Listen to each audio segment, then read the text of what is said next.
বিশেষভাবে রাসূলুল্লাহ সাল্লাল্লাহু আলাইহি সাল্লামের ইন্তেকালের পরে, তিনি দুনিয়া থেকে বিদায় নেওয়ার পরেই মুসলিমদের মধ্যে ফিরকা দলের অনেক আবির্ভাব ঘটল।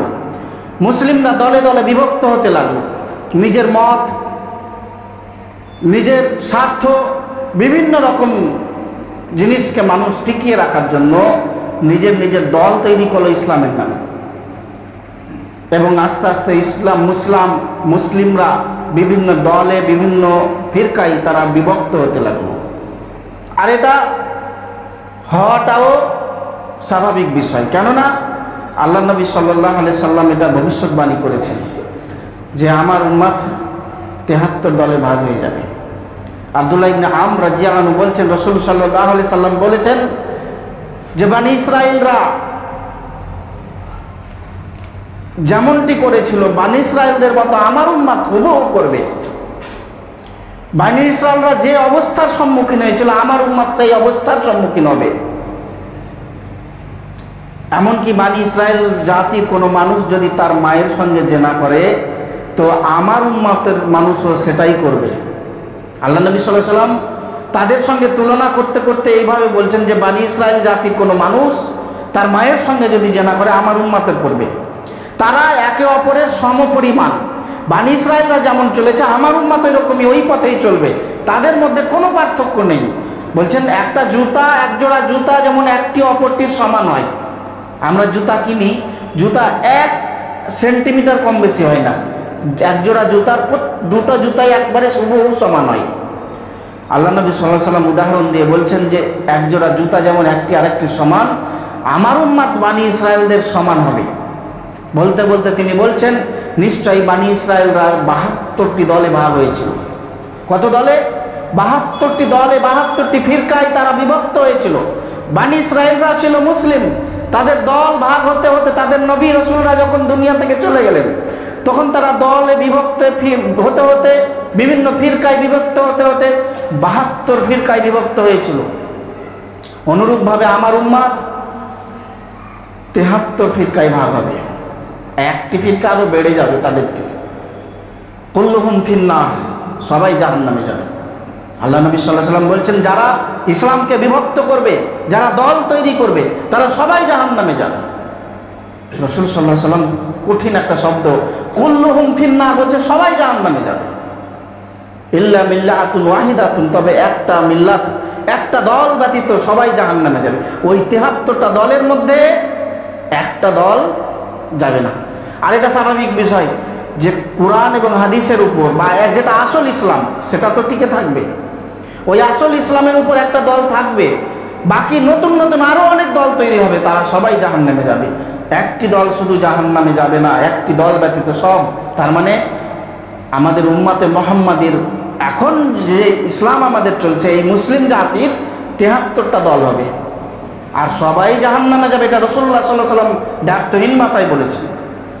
তবে একটা দল ছাড়া সাহাবায়ে কেরাম তখনই জিজ্ঞেস করছেন, হে আল্লাহর নবী সাল্লাল্লাহু আলাইহি ওয়াসাল্লাম, ওমান হিয়া ইয়া রাসূলুল্লাহ সাল্লাল্লাহু আলাইহি ওয়াসাল্লাম, হে আল্লাহর নবী সাল্লাল্লাহু আলাইহি ওয়াসাল্লাম, সেই দল কোনটি যেই দল নাজাত পেয়ে যাবে, যেই দল জাহান্নামে যাবে না, ওই দলের নাম কি? কেননা সাহাবায়ে কেরাম সবসময় চাইতেন আমরা জাহান্নাম থেকে বাঁচবো। তো যেই দলটা জাহান্নামে যাবে না, ওদের পরিচয় জানতে চাইলেন কারা? সাহাবায়ে কেরাম। সাথে সাথে রাসূলুল্লাহ সাল্লাল্লাহু আলাইহি ওয়াসাল্লামকে বলছেন যে যারা জাহান্নামে যাবে না, ওই দলের নাম কি, ওই দলটা কোনটা আমাদেরকে বুঝিয়ে দেন। রাসূলুল্লাহ সাল্লাল্লাহু আলাইহি ওয়াসাল্লাম বলছেন, ক্বালা,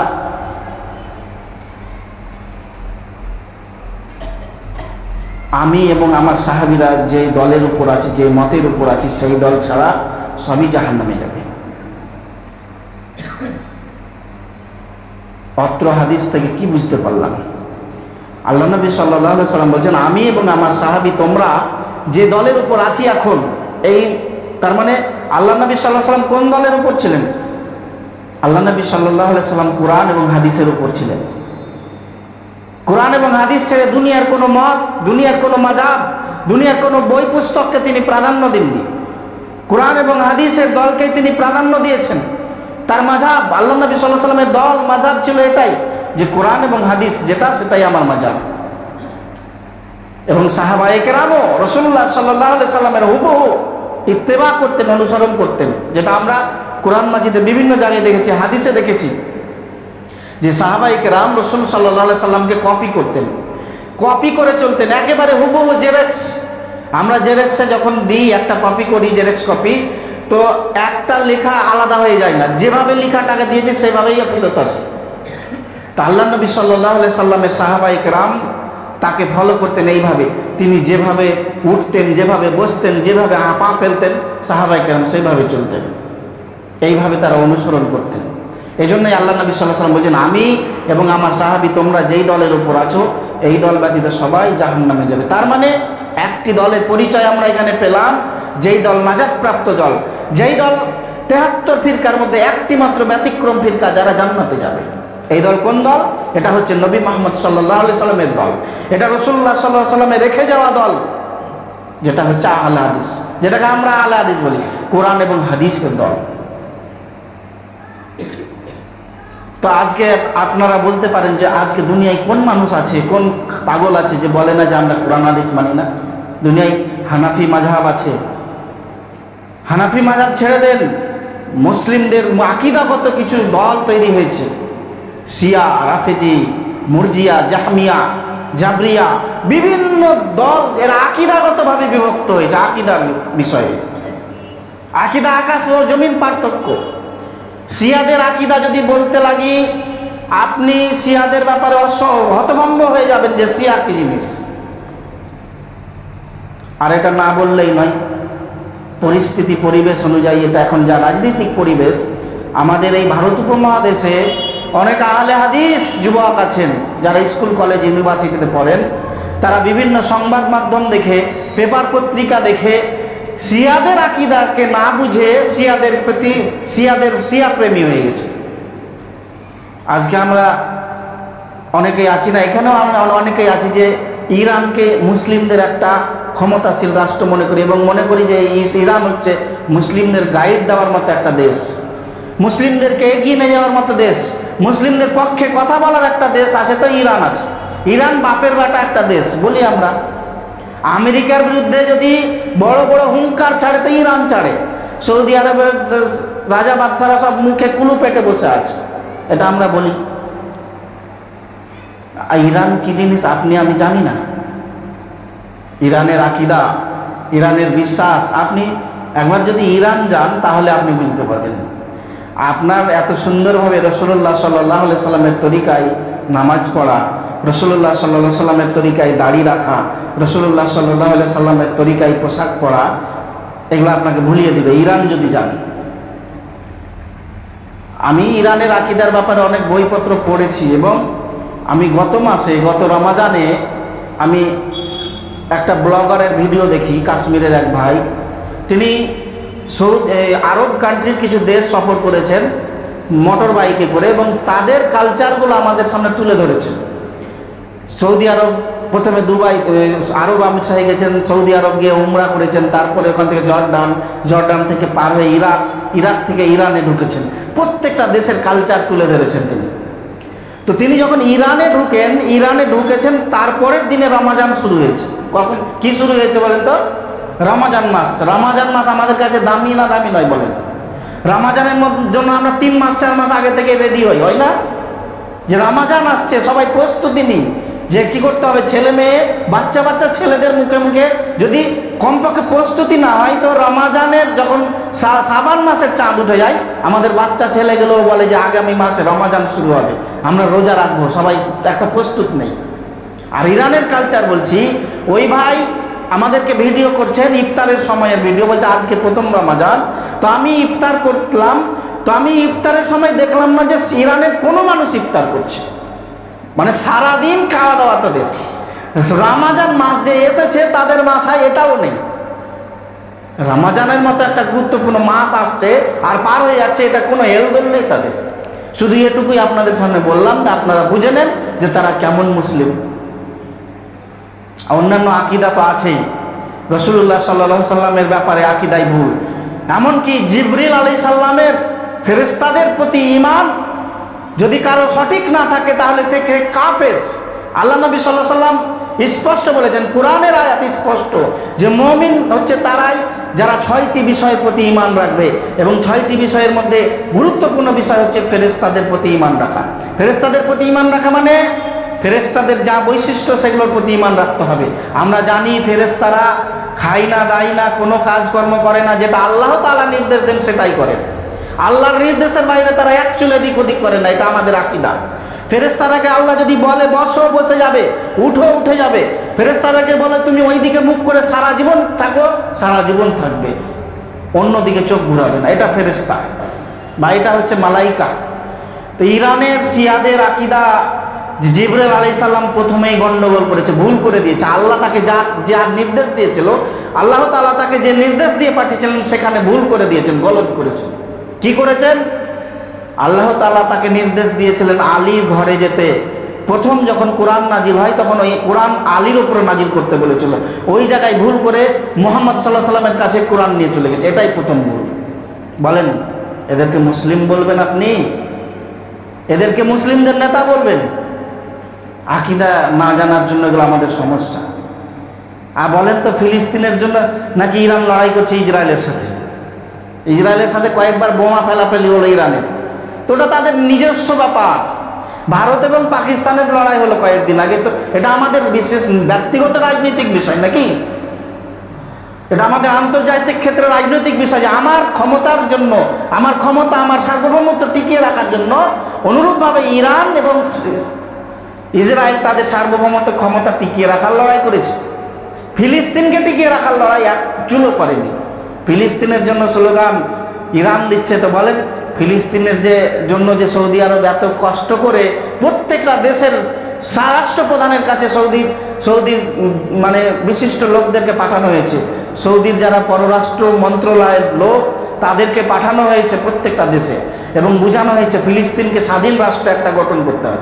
এবং জাতিসংঘে এটা সৌদি আরব প্রথম প্রস্তাব দেয় যে ফিলিস্তিনকে স্বাধীন একটা রাষ্ট্র দিতে হবে, তাদেরকে এইভাবে পরাধীন করে রাখলে চলবে না।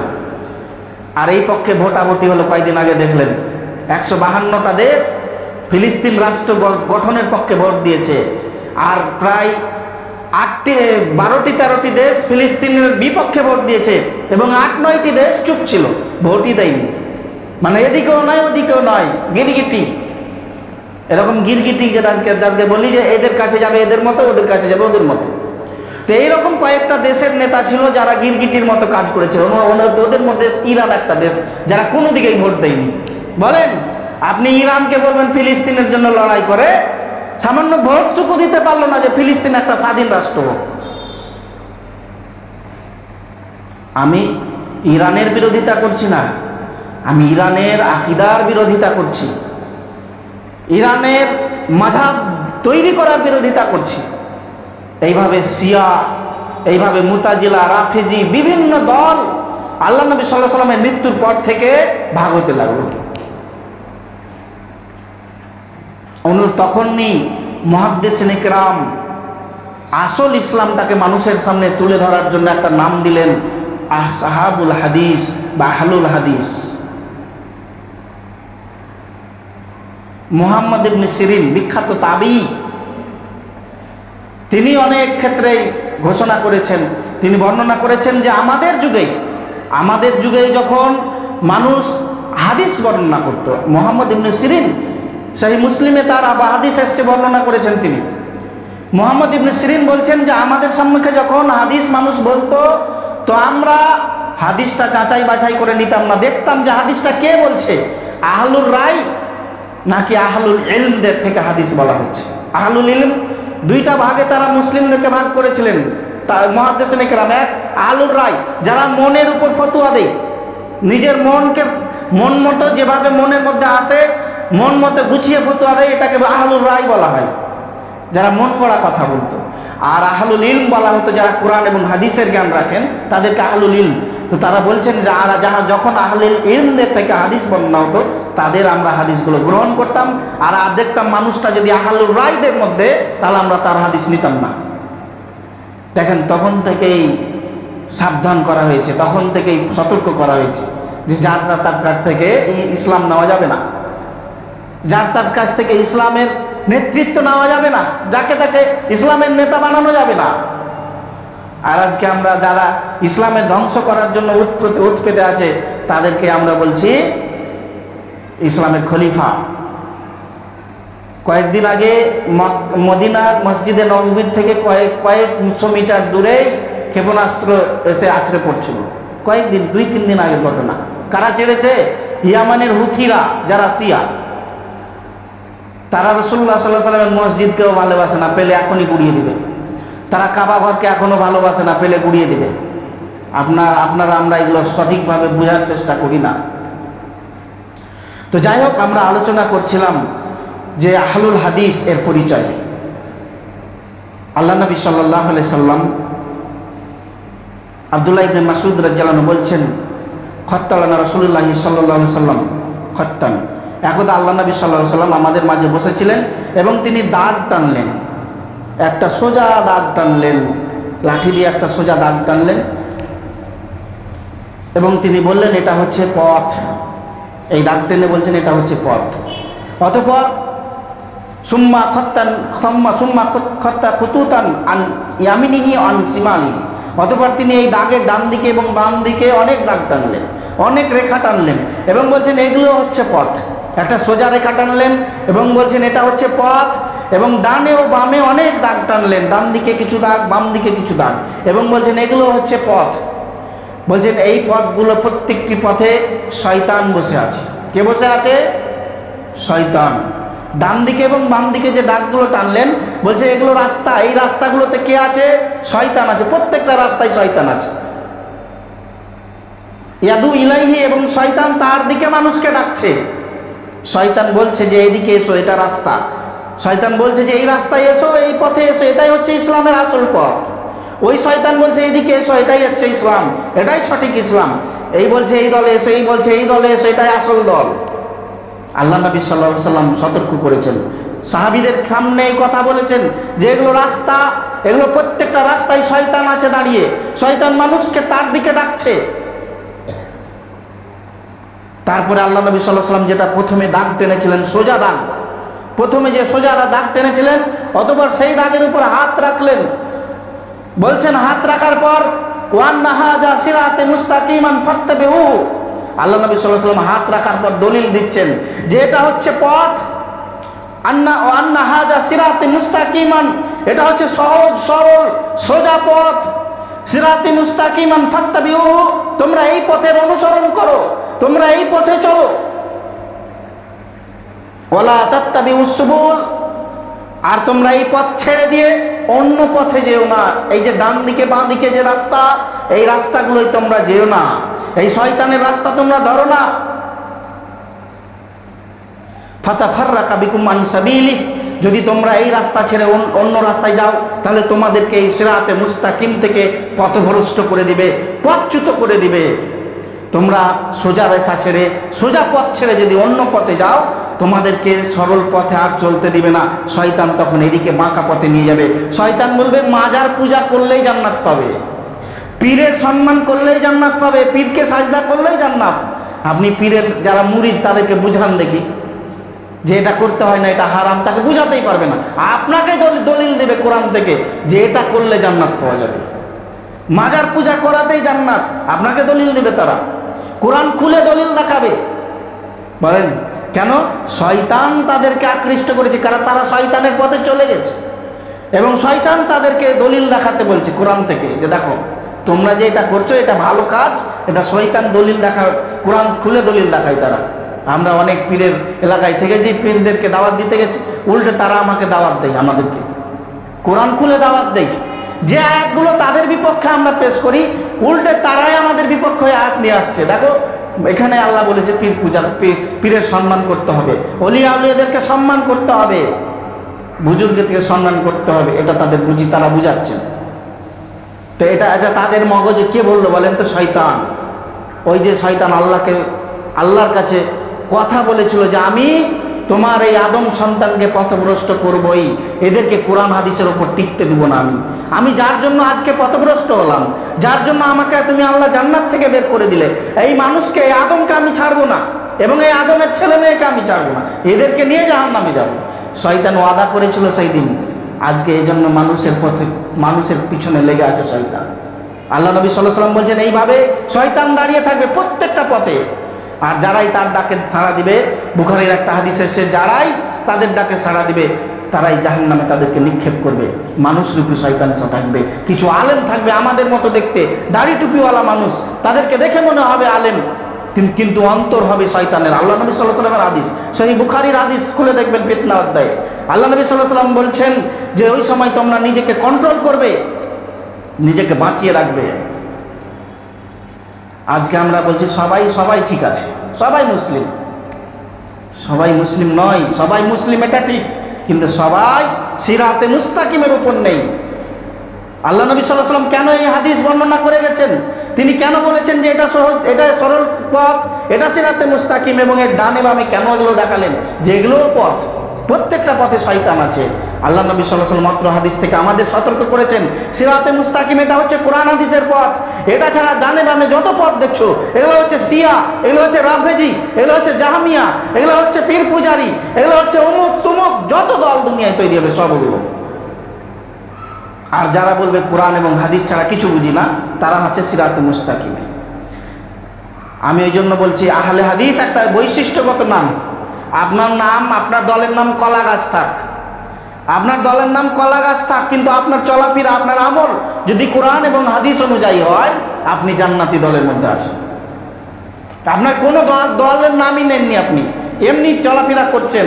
আপনার যদি চলাফেরা কোরআন হাদিস অনুযায়ী হয়, কোরআন এবং হাদিস ছাড়া আপনি কোনো মত, দুনিয়ার কোনো মাযহাব, দুনিয়ার কোনো নেতাকে আপনি গুরুত্ব না দেন, তাহলে আপনি সঠিক দলের উপর আছেন, আপনি সিরাতে মুস্তাকিমের উপর আছেন।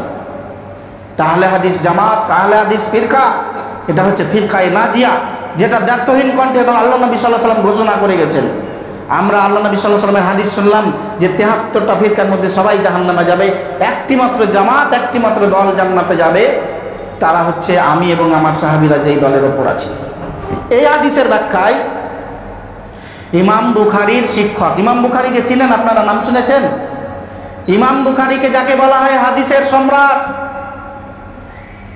মানে হাদিসের ব্যাপারে তার উপরে কেউ নেই, হাদিসের মুখস্থ, হাদিসের গবেষণা ইমাম বুখারীর আগে কেউ নেই। অথচ ইমাম মুসলিম ইমাম বুখারীর শিক্ষক, ইমাম মুসলিমকে ইমাম বুখারীর শিক্ষক, অথচ ইমাম বুখারীর ব্যাপারে সবাই, ইমাম মুসলিম বলেন, আলী ইবনুল মাদানী বলেন, যত ইমাম বুখারীর শিক্ষক ছিলেন সকলেই বলেছেন যে এর মতো দুনিয়ায় আর কোনো মানুষ নেই হাদিসের পণ্ডিত। শিক্ষকরাই বলেছিলেন সেই সময় যে এই ছাত্রের মতো আর দুনিয়ায় কোনো মানুষ নেই। ইমাম বুখারীকে আপনারা চিনেন? ইমাম বুখারী যে কত হাদিস মুখস্থ করেছিলেন, কত হাদিস যে নোট করেছিলেন তার সীমা নেই। তিনি তার বুখারীতে মাত্র প্রায় ৭,০০০-এর কাছাকাছি হাদিস স্থান দিয়েছেন, বাকি সব রিজেক্ট করে রেখেছেন। কিন্তু ওই রিজেক্ট করা হাদিসের মধ্যে হাজার হাজার হাদিস আছে যেগুলো সহিহ হাদিস, তিনি ওগুলো নিজের কিতাবে নোট করেননি। তো ইমাম বুখারীর শিক্ষক আলী ইবনুল মাদানী এই হাদিসের ব্যাখ্যায় যে আল্লাহ নবী সাল্লাল্লাহু আলাইহি ওয়াসাল্লাম বলছেন আমি এবং আমার সাহাবীরা নাজাতপ্রাপ্ত দল হচ্ছে কে, এই ব্যাখ্যায় তিনি বলছেন এই বর্তমান যুগে এই দল বা এই ফিরকার নাম যদি আহলে হাদিস না হয়, তো আমি জানি না এই দল আর কে হতে পারে। ইমাম বুখারীর শিক্ষক, তিনি এই পণ্ডিত এই বর্ণনা করছেন, এই হাদিসের ব্যাখ্যায় বলছেন দুনিয়ায় আহলে হাদিস ছাড়া অন্য কোনো জামাত এটা হতে পারে আমি বুঝি না। এই আকাশের নিচে, এই জমিনের উপর আমার চোখে দেখা আমি যেটা বুঝছি যেটা হচ্ছে আহলে হাদিস, কেননা এরাই হকের পক্ষে আন্দোলন করে, কোরআন এবং হাদিসের পক্ষে কথা বলে, কোরআন এবং হাদিসের বিপক্ষে তারা আন্দোলন গড়ে তোলে। এরা ব্যতীত মুতাজিলা, রাফেজি, শিয়া, এদের থেকে আমরা সামান্যটুকু কিছুই আশা করতে পারি না সুন্নাতের, তিনি বলছেন, সেই যুগে তিনি বলে গেছেন। ইমাম আবু দাউদ রাহিমাহুল্লাহ 204 হিজরিতে জন্ম, 150 হিজরিতে জন্ম, 204 হিজরিতে মৃত্যু। ইমাম আবু দাউদ, যার নামে আমরা আবু দাউদ হাদিসের কিতাব পড়ি, ইমাম আবু দাউদ রাহিমাহুল্লাহ বলছেন যে আহলে হাদিস জামাত যদি দুনিয়ায় না থাকতো তাহলে ইসলাম দুনিয়া থেকে মিটে যেত। এটা ছোট কথা নয়, আহলে হাদিস জামাত যদি দুনিয়ায় না থাকতো ইসলামটাই মিটে যেত। কেন? এরাই তো কোরআন এবং হাদিসের চর্চা করে, এরাই তো কোরআন হাদিস প্রচার করে, এরাই তো মাদ্রাসায় কোরআন এবং হাদিসের শিক্ষা দেয়। এরা যদি না থাকতো তা দুনিয়াতে কোরআন হাদিসের চর্চায় উঠে যেত। ইমাম আবু দাউদ এই কথা বলে গেছেন। এগুলো আমাদের কথা নয়, এগুলো মুহাদ্দিসিনে কেরামের কথা। আহলে হাদিস জামাতকে যারা নাক ছিটকায়, এই নামে যাদের সমস্যা আছে, আমি তাদেরকে বলতে চাই যে আহলে হাদিস আপনি মন থেকে পছন্দ না করেন, আহলে হাদিস জামাতকে আল্লাহ নবী সাল্লাল্লাহু আলাইহি ওয়াসাল্লাম তৈরি করে গেছেন। এটা আল্লাহ নবী সাল্লাল্লাহু আলাইহি ওয়াসাল্লামের জামাত। এবং আহলে হাদিস আকীদার মানুষেরা এটা বিশ্বাস রাখে যে তাদের ইমাম হচ্ছেন একমাত্র মুহাম্মদ রাসূলুল্লাহ সাল্লাল্লাহু আলাইহি ওয়াসাল্লাম। তাকে ব্যতীত দ্বিতীয় কোনো নেতা আহলে হাদিসরা খাড়া করে না।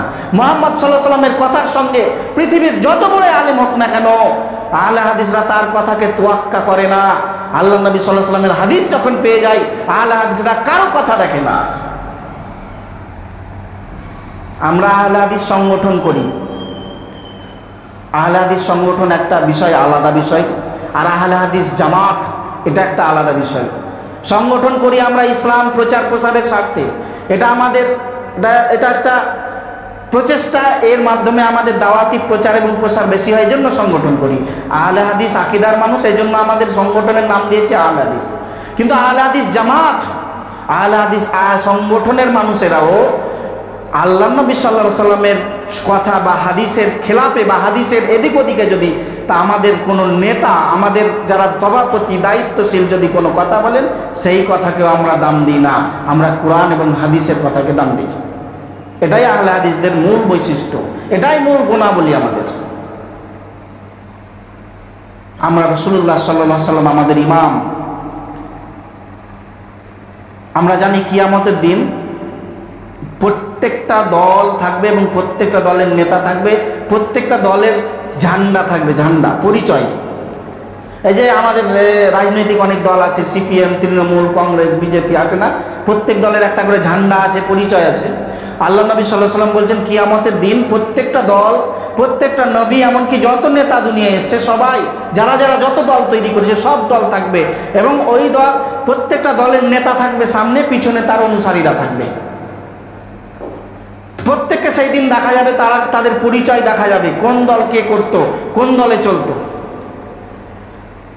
আর আমাদের দল হচ্ছে কি, কোন দল? যেটা মুহাম্মদ সাল্লাল্লাহু আলাইহি ওয়াসাল্লামের দল। তার মানে আমাদের নেতাকে মুহাম্মদ সাল্লাল্লাহু আলাইহি ওয়াসাল্লাম। আমরা কার পিছনে থাকবো কিয়ামতের মাঠে? ইনশাআল্লাহ আমরা মুহাম্মদ সাল্লাল্লাহু আলাইহি ওয়াসাল্লামের কাতারে থাকবো, কারণ তিনি আমাদের নেতা। তাকে ছাড়া আমরা দুনিয়াতে কোনো কাউকে নেতা এখন পর্যন্ত সাব্যস্ত করিনি। কিয়ামত পর্যন্ত আহলে হাদিসরা কাউকে নেতা বলে, ইমাম বলে গ্রহণ করবেন না। আর যারা মাযহাবী, যারা বলে যে চার মাযহাব ফরজ, তারা মুহূর্তে মুহূর্তে সুন্নাতকে জবে করছে। আল্লাহ নবী সাল্লাল্লাহু আলাইহি ওয়াসাল্লামের হাদিস তাদের সামনে পেশ করা হয়, তারা ইমামের দোহাই দিয়ে হাদিসকে পা চাপা দেয়, হাদিসকে তারা শিথিল করে দেয়, হাদিসকে তারা কবর দিয়ে দেয়। তাদেরকে যদি বলা হয় আল্লাহ নবী সাল্লাল্লাহু আলাইহি ওয়াসাল্লাম বলেছেন, আল্লাহ নবী সাল্লাল্লাহু আলাইহি ওয়াসাল্লাম যখন ইমামতি করতেন, ইমামের সময় তিনি সালাত শুরু করতেন না যতক্ষণ না বলতেন, হে সাহাবীরা, তোমরা তোমাদের কাতার সোজা করে নাও, তোমরা পায়ের সাথে পা, কাঁধের সাথে কাঁধ মিলিয়ে নাও, তোমরা পায়ের মধ্যে ফাঁক রেখো না, কেননা আমি তোমাদেরকে দেখতে পাই যখন তোমরা পায়ের মধ্যে ফাঁক রাখো, শয়তান ছাগলের বাচ্চার ন্যায় তোমাদের ফাঁক দিয়ে প্রবেশ করে। আল্লাহ নবী সাল্লাল্লাহু আলাইহি ওয়াসাল্লাম প্রত্যেকবার, মুহাদ্দিসিনে কেরাম বলছেন, আল্লাহ নবী সাল্লাল্লাহু আলাইহি ওয়াসাল্লাম জীবনে যতবার সালাত আদায় করিয়েছেন, যতবার ইমামতি করেছেন, এই কথা না বলে নামাজ শুরুই করেননি।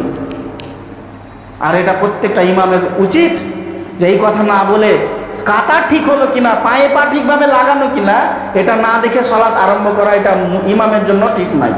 যারা হজ করতে গেছেন, তারা অনেকেই হজ বা উমরায় যারা গেছেন, সৌদি আরবে যারা ইমামরা নামাজ পড়ান, দেখবেন প্রত্যেক ওয়াক্তে ইমামরা আরবিতে দু একটা কথা বলে, ইকামত হয়ে যাওয়ার পর দু একটা কথা বলার পর আল্লাহু আকবার বলে।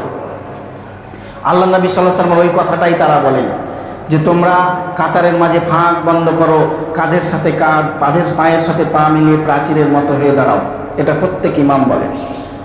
আজকে আমাদের আহলে হাদিস সমাজের ইমামরা এটা শিথিলত করে দিয়েছে, বলছেন না, এটা উচিত, এটা সুন্নাত। এই সুন্নাত আমাদের কাছ থেকে হারিয়ে গেছে। ইমাম সবসময় ইকামাত হলো আর কিবলামুখী হয়ে আছে, ইমাম রেডি হয়ে আছে, ইকামাত শেষ আল্লাহু আকবার, না, সুন্নাত যেখানে পেয়েছি আমরা অনুসরণ করব। কেননা নেতাকে অনুসরণ না করলে আমাদের তিনি আসল পরিচয় আমরা দিতে পারবো না যে তার আমরা অনুসরণ, প্রত্যেকটা ক্ষেত্রে আমরা অনুসরণ করব। তো আমি বলতে চাইছিলাম আল্লাহ নবী সাল্লাল্লাহু আলাইহি ওয়াসাল্লামের স্পষ্ট হাদিস, আবু দাউদ, তিরমিজি, নাসাই প্রত্যেকটা হাদিসের কিতাবে হাদিস আছে। আল্লাহ নবী সাল্লাল্লাহু আলাইহি ওয়াসাল্লাম সাহাবীদেরকে বলতেন, তোমরা পায়ের মধ্যে ফাঁক বন্ধ করে নাও, পায়ে পা মিলিয়ে কাঁধে কাঁধ মিলিয়ে দাঁড়াও। আর একটা মাযহাব আছে আমাদের সমাজে যেটা হানাফি মাযহাব, তাদেরকে যদি আপনি বলেন ভাই পা মিলাচ্ছেন না কেন, আপনি তাদের ইমামদেরকে, তাদের আলেমদেরকে যদি হাদিস দেখিয়ে দেন, আল্লাহ নবী সাল্লাল্লাহু আলাইহি ওয়াসাল্লামের হাদিস দেখাবেন, হাদিসকে অস্বীকার করবে না, বলবে হ্যাঁ এটা হাদিস এবং এটা সহিহ হাদিস, কিন্তু বলবে যে এটা আমাদের ইমাম যেহেতু এটা করতে বলেননি এজন্য আমরা এটা করি না, আমাদের ইমাম বলেছে পায়ের পা ফাঁক রাখতে, আমরা এই জন্য দাঁড়াই। দেখেন এটা থেকেই বোঝা যায় যে তাদের আসল ইমাম হচ্ছে মুহাম্মদ সাল্লাল্লাহু আলাইহি ওয়াসাল্লাম, তাদের আসল ইমাম নন। যদি মুহাম্মদ সাল্লাল্লাহু আলাইহি ওয়াসাল্লাম তাদের আসল ইমাম হতো, তারা নির্দ্বিধায় এটাকে গ্রহণ করতেন। আর আহলে হাদিসদের আসল ইমাম যেহেতু মুহাম্মদ সাল্লাল্লাহু আলাইহি ওয়াসাল্লাম, যখনই আমরা হাদিস পাই সেটার উপর আমল করি, আমরা কখনো এটা ছেড়ে দিই না। এটা আহলে হাদিসদের অভ্যাস, হাদিসের ওপর তারা কখনো নিজের রায়কে প্রাধান্য দেয় না। আমাদের সমাজে, আহলে হাদিস সমাজে অনেক ক্ষেত্রে আমল হয়েছে রায়ের উপর চলেছে, কোনো আলেম বলে গেছে ওটার উপরে আমরা আমল করেছি। যেমন এক সময় ছিল যে আমরা চাঁদ উঠে গেলে মুরগি জবাই করে খেতাম না, নাকি? আমাদের মুরব্বীরা নিষেধ করতেন যে চাঁদ উঠে গেলে কিছু কাটতে হয় না। তো যখন দেখা গেল গবেষণা করে যে হাদিসের চুল আর নখ কাটতে নিষেধ এসছে, মুরগি খাসি এগুলো কাটতে নিষেধ নেই, যখন এটা আমাদের সমাজে বলা হলো, তখন এখন সমাজে সবাই মুরগি খায়, খাসি খায়, কোনো সমস্যা নাই। কিন্তু এক সময় আমরা ছোটবেলায় এগুলো খাইনি। 10 দিন মানুষ মেহমান এসছে, তারপরেও মাছ দিয়ে কোনো রকম, খুব বেশি মাছটা কাটতে পেত, মাছ দিয়ে ভাত দিত, মনে শান্তি তৃপ্তি পেতাম না, কিন্তু তারপরেও মুরগি কাটতাম না। কেন? ওই একটা কথা আমাদের সমাজে চলতো। কিন্তু যখন জানলাম, গবেষণার পর হাদিস পেলাম, তখন আমরা ওটাকে ছেড়ে দিলাম, নাকি? আমরা এই জন্যই আমরা আহলে হাদিস, হাদিস পেয়েছি আমল শুরু করে দিয়েছি। আর আহলে হাদিসদের এটা বৈশিষ্ট্য, এটা সাহাবীদেরও বৈশিষ্ট্য ছিল। সাহাবীরা অনেক সময় অনেক হাদিস জানতেন না, তারা প্রত্যেকটা সাহাবী তো আল্লাহ নবী সাল্লাল্লাহু আলাইহি ওয়াসাল্লামের পিছে পিছে বেড়াননি। অনেক সাহাবী অনেক কাজে বিদেশে গেছেন, এমনকি আল্লাহ নবী সাল্লাল্লাহু আলাইহি ওয়াসাল্লাম দাওয়াতের কাজে তাদেরকে বিদেশে পাঠিয়েছেন। অনেক সাহাবী, অর্ধেকের বেশি সাহাবী রাসূলুল্লাহ সাল্লাল্লাহু আলাইহি ওয়াসাল্লামের প্রাথমিক যুগে আল্লাহ নবী সাল্লাল্লাহু আলাইহি ওয়াসাল্লাম তাদেরকে হিজরত করিয়েছেন, বিভিন্ন দেশে পাঠিয়ে দিয়েছেন, আর মৃত্যু পর্যন্ত তারা মুহাম্মদ সাল্লাল্লাহু আলাইহি ওয়াসাল্লামের কাছে যেতে পারেননি। তো তারা প্রাথমিক যুগে যে আমলগুলো পেয়েছিলেন ওগুলোর উপরই তারা আমল করেছেন। আমরা জানি যে রুকু, যখন আমরা রুকুতে যাই তখন হাত কোথায় থাকবে আমাদের বলেন, তার হাঁটুটাকে আমরা শক্তভাবে ধরবো, এটাই তো হাদিস, নাকি? রুকুতে আমরা হাত শক্তভাবে ধরবো। কিন্তু প্রাথমিক যুগে রুকুর নিয়ম কি ছিল জানেন? প্রাথমিক যখন প্রথম রুকুর নিয়ম ছিল, দুই হাতটাকে এরকম করা হতো এবং দুই পায়ের মাঝে এইভাবে ভরে দেওয়া হতো। বুঝতে পারলেন ব্যাপারটা? এই হাত দুটোকে এইভাবে দুই পায়ের মাঝে রাখা হতো, দিয়ে এইভাবে রুকু করা হতো। আব্দুল্লাহ ইবনে মাসউদের নাম আমরা শুনেছি না? আব্দুল্লাহ ইবনে মাসউদের হাদিসের, আপনি সলাতের ব্যাপারে বেশিরভাগ হাদিস পাবেন আব্দুল্লাহ ইবনে মাসউদের, মানে সলাতের ব্যাপারে অনেক হাদিস তিনি জানতেন। কিন্তু এই হাদিসটা তিনি, এটা যে রহিত হয়ে গেছে, এটা যে আল্লাহ চেঞ্জ করে দিয়েছে এই সিস্টেমটা, তিনি জানতেন না। পরবর্তীতে অনেক ইসলামের নিয়ম আছে যে প্রাথমিক যুগে একটা সিস্টেম ছিল, পরে ওটা চেঞ্জ হয়ে গেছে। যেমন কুরবানির মাংস 3 দিনের বেশি খাওয়া বৈধ ছিল না প্রাথমিক যুগে, এটা ছিল নিয়ম, জানেন? কুরবানির মাংস 3 দিনের বেশি খাওয়া যেত না। 3 দিনের বেশি খাওয়া যাবে না, মানে খেয়ে তাড়াতাড়ি বিলিয়ে দিতে হবে। কেন? অভাব ছিল বেশি। আল্লাহ নবী সাল্লাল্লাহু আলাইহি ওয়াসাল্লাম, আল্লাহ তাআলা যখন দেখলেন মুসলিমদের এত অভাব নেই, তখন তিনি ঘোষণা করে দিলেন, কোরআন মাজিদের সূরা হজে আয়াত ঘোষণা করে দিলেন, তোমরা খাও, তোমরা যতদিন খুশি। আল্লাহ নবী সাল্লাল্লাহু আলাইহি ওয়াসাল্লাম বলছেন, এখন থেকে তোমরা যতদিন খুশি কুরবানির মাংস খেতে পারো, 1 মাস 2 মাস 3 মাস। তো এই যারা প্রথম মানে হাদিসটা পেয়েছিলেন, তারা ওই হাদিসের পর দ্বিতীয় হাদিস যখন শুনেননি, তখন তার উপরই আমল করেছেন। আব্দুল্লাহ ইবনে মাসউদ রাদিয়াল্লাহু আনহু তিনি মৃত্যু পর্যন্ত ওইভাবেই রুকু করেছেন, কারণ তিনি ইরাকে বসবাস করতেন। আল্লাহ নবী সাল্লাল্লাহু আলাইহি ওয়াসাল্লাম তাকে ইরাকের কুফাতে পাঠিয়ে দিয়েছিলেন, তাকে কুফাতে দাওয়াতের উদ্দেশ্যে, ইসলাম প্রচারের উদ্দেশ্যে পাঠিয়ে দিয়েছিলেন। এবং দ্বিতীয় হাদিসটা তার কাছে পৌঁছায়নি যে আল্লাহ ওটা বন্ধ করে এই সিস্টেম চালু করেছেন রুকুতে, নাকি? এটা জানতেন না। এরকম অনেক বিষয় আছে যে সাহাবায়ে কেরাম জানতেন না, কিন্তু তাদেরকে যখন জানানো হতো সাথে সাথে তারাই সারেন্ডার হয়ে যেতেন। একটা ঘটনা শুধু আপনাদেরকে বলে দিই, সময় শেষ নাকি? একটা শুধু এইটুকু বলে দিই, আমি আরও অনেক বলার ছিল, একটা হাদিসের অংশ বলে দিই, সহিহ মুসলিমের হাদিস। আবু সাঈদ খুদরি রাদিয়াল্লাহু আনহু বলছেন, একদা একজন আমাদের মধ্যে একজন সাহাবীকে উমর রাদিয়াল্লাহু আনহু বললেন, আলোচনার মধ্যে এরকম ছিলেন, উমর রাদিয়াল্লাহু আনহু বললেন, তুমি কালকে আমার সঙ্গে আমার বাড়ি গিয়ে দেখা করবে, তোমার সঙ্গে কিছু কথা আছে। উমর রাদিয়াল্লাহু আনহু কে বলেন তো? খলিফা ছিলেন সেই সময়, আল্লাহ নবী সাল্লাল্লাহু আলাইহি ওয়াসাল্লামের মৃত্যুর পর। বললেন যে তুমি আমার সঙ্গে দেখা করবে। একজন নেতা অর্ডার দিলেন একজন তার দেশের একজন মানুষকে বা তার একজন কর্তাকে, কর্মীকে, বললেন যে কালকে আমার বাড়ি তুমি যাবে আর তোমার সাথে কিছু কাজ আছে, তোমার সাথে কথা আছে। তো ওই সাহাবিকে বলে উমর রাদিয়াল্লাহু আনহু চলে গেলেন। ওই সাহাবি কিন্তু পরের দিন ঠিক টাইমে, যে টাইমে বলেছিলেন সেই টাইমে গিয়ে উমর রাদিয়াল্লাহু আনহু বাড়ির দরজায় গিয়ে ঠকঠকিয়ে আসসালামু আলাইকুম বলেছেন, এবং ধরেন বেল, তখন তো বেল ছিল না, আওয়াজ দিয়েছেন, কড়া নেড়েছেন। আসসালামু আলাইকুম বলে কড়া নাড়লেন, অনেকক্ষণ দাঁড়িয়ে থাকলেন, কোনো সাড়া এলো না ভিতর থেকে। আবার আসসালামু আলাইকুম বললেন, আওয়াজ দিলেন দরজায়, কেউ এলো না। আবার তিনি আসসালামু আলাইকুম বললেন, দরজায় আওয়াজ দিলেন, দাঁড়িয়ে থাকলেন, হয়তো বা 10 মিনিট 15 মিনিট আধ ঘন্টা দাঁড়িয়ে থাকলেন, কেউ শুনতে পেল না, ভিতর থেকে আওয়াজ এলো না। তিনি ঘুরে চলে এলেন বাড়ি থেকে। কি করলেন? ঘুরে চলে এলেন। কেননা এটা সিস্টেম, এটা তো ইসলামের সিস্টেম নাকি? আল্লাহ তাআলা এটা নির্দেশ দিয়েছেন, তোমরা যখন কারো বাড়িতে প্রবেশ করবে তখন সালাম না দিয়ে তাদের অনুমতি ছাড়া বাড়িতে ঢুকবে না। আল্লাহ নবী সাল্লাল্লাহু আলাইহি ওয়াসাল্লাম এর ব্যাখ্যায় বলেন, তোমরা কারো বাড়িতে গিয়ে 3 বার সালাম দিবে। একবার দিবে যদি সালামের উত্তর পাও, তার অনুমতি দেওয়া হয়, ঢুকবে। 2 বার দিবে, যদি ভিতর থেকে অনুমতি না পাও, কোনো আওয়াজ না পাও, 3 বার দিবে। 3 বারের পরেও যদি তোমার সঙ্গে কেউ দেখা করতে না আসে, কোনো আওয়াজ না আসে, তুমি ওই বাড়িতে আর ঢুকতে পারবে না, সেখান থেকে ফিরে আসবে। এটা আল্লাহ নবী সাল্লাল্লাহু আলাইহি ওয়াসাল্লাম হাদিস বর্ণনা করেছেন। তো এই হাদিসটা ওই সাহাবী জানতেন যে 3 বার বলা যায়, 3 বারের বেশি আর সালাম দেওয়া যাবে না, ওখানে দাঁড়িয়ে থাকা যাবে না, ঘুরে চলে আসতে হয়। তিনি ঘুরে চলে এসছেন। পরবর্তীতে উমর রাদিয়াল্লাহু আনহুর সঙ্গে আবার দেখা হয়েছে তার। উমর রাদিয়াল্লাহু আনহু বলছেন, কি ব্যাপার, তোমাকে যে আমি কালকে বললাম যে তুমি আমার সঙ্গে দেখা করবে, আমার বাড়ি আসবে, তুমি আসোনি কেন? ওই সাহাবী বলছেন, আমি গিয়েছিলাম, হে আমিরুল মুমিনিন, হে আমাদের নেতা, আমি আপনার বাড়ি গিয়েছিলাম, কিন্তু আমি 3 বার সালাম দিয়েছি। 3 বার সালাম দেওয়ার পর কোনো জবাব পাইনি, এই জন্য আমি ঘুরে চলে এসেছি।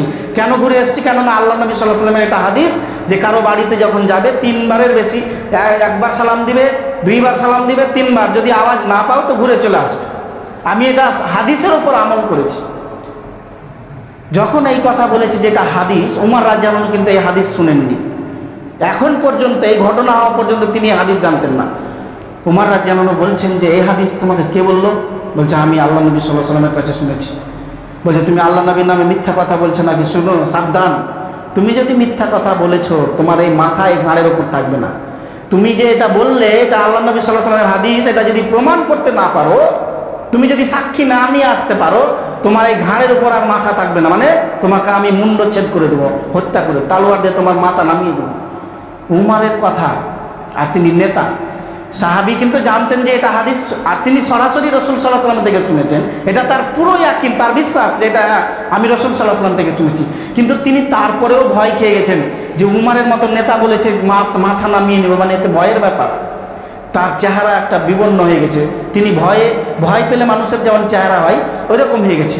এই কথা বলার পর উমর রাদিয়াল্লাহু আনহু বলে, তুমি সাক্ষী যদি আমার সামনে না নিয়ে আসতে পারো, তোমাকে আমি 2-3 দিন সময় দিলাম, যদি সাক্ষী না নিয়ে এসো, তোমাকে আমি আর বাঁচিয়ে রাখবো না দুনিয়ায়। ওই সাহাবী তখন সেখান থেকে চলে গেলেন এবং উস্কো খুস্কো চেহারা নিয়ে যাচ্ছেন, মদিনার গলি দিয়ে হেঁটে যাচ্ছেন। তখন সাহাবীদের মধ্যে একজন সাহাবী বলছে, কি ব্যাপার, আপনার চেহারা এরকম কেন? তখন ওই সাহাবী বলছে, আচ্ছা আচ্ছা, আপনি এই হাদিস কি আল্লাহ নবীর কাছে শুনেছেন? এই 3 বার সালাম দিলে ঘুরে আসতে হয় যদি উত্তর না পাওয়া যায়। বলছে, হ্যাঁ, আমিও শুনেছি। বলছে, উমর আমাকে এরকমভাবে ভয় দেখালো, যদি আমি প্রমাণ না দিই তো আমাকে বাঁচিয়ে রাখবে, এই জন্য আমি খুব টেনশনে আছি। বলছে, আচ্ছা এরকম ব্যাপার। তখন ওইখানে কয়েকজন সাহাবী ছিলেন, সবাই বলছে যে আমরা সবাই জানি এই হাদিস আমরা আল্লাহ নবীর মুখ থেকে সবাই শুনেছি। এবং তাদের মধ্যে একজন সব থেকে বাচ্চা ছেলে ছিল, প্রায় 8-10 বছরের বাচ্চা ছিল। তো ওই বাচ্চাকে বলছে, এটা তুমি সাক্ষী নিয়ে যাও উমরের সামনে। ওই সাহাবীরা বলছে, আমরা তো বড় মানুষ, আমরা যাব না। উমরকে এবার পরীক্ষা করছেন, উমরের দাপট কত এটা দেখছেন, যে উমর যে এত তোমাকে দাপট দেখিয়েছে, তো তো আমরাও দেখাচ্ছি হাদিসের দাপট কত বেশি। তো এক বাচ্চাদের মধ্যে ওই বাচ্চা ছেলে 8 বছর 9 বছর বলছে, তুমি কি এই হাদিস শুনেছো? বলছে, আমিও রাসূল সাল্লাল্লাহু আলাইহি ওয়াসাল্লামের কাছে শুনেছি, আমার মুখস্থ আছে এই হাদিস। বলছে, ঠিক আছে, তুমি তাহলে দলিল হিসেবে যাও, তুমি সাক্ষী হিসেবে যাও। ছোটটাকে পাঠানো হলো এবং প্রত্যেক 8-10 জন সাহাবী সবাই আড়ালে লুকিয়ে থাকলেন যে তোমরা যাও আর আমরা পরিস্থিতিটা কি এটা দেখি। তো তারা ওই ব্যক্তির সঙ্গে, ওই সাহাবীর সঙ্গে বাচ্চা ছেলেটাকে পাঠানো হলো এবং ওই সাহাবীকে বলছেন, হে উমর রাদিয়াল্লাহু আনহু, দেখেন এই বাচ্চাটা ওই হাদিসটা শুনেছে যেটা আপনাকে আমি বলেছিলাম। তখন উমর রাদিয়াল্লাহু আনহু বললেন যে তুমি হাদিস শুনেছ? বলছে হ্যাঁ, আমি আল্লাহ নবী সাল্লাল্লাহু আলাইহি ওয়াসাল্লামের কাছে এই হাদিস শুনেছি। তখন উমর রাদিয়াল্লাহু আনহু একটু নরম হলেন। সাহাবীরা যারা ছিলেন আড়ালে তারা বেরিয়ে এলেন। তখন ওই সাহাবীদের মধ্যে যিনি বয়স্ক সাহাবী তিনি বলছেন, হে উমর, তুমি আল্লাহ নবী সাল্লাল্লাহু আলাইহি ওয়াসাল্লামের সাহাবীদেরকে মৃত্যুদণ্ডের ভয় দেখাবে না, তুমি কি মনে করেছো?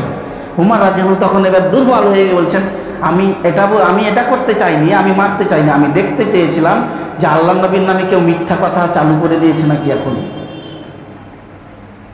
তো আল্লাহ নবী সাল্লাল্লাহু আলাইহি ওয়াসাল্লামের হাদিস উমর শোনার পর কি প্রত্যাখ্যান করলেন? হ্যাঁ, আমি নেতা, আমি হাদিস জানি না, তোমরা বললে মেনে নেব? উমর রাদিয়াল্লাহু আনহু এই কথা বলেননি। একটা বাচ্চা ছেলের সাক্ষী তিনি গ্রহণ করে নিলেন। তার মানে এটাই হচ্ছে আহলে হাদিসদের বৈশিষ্ট্য।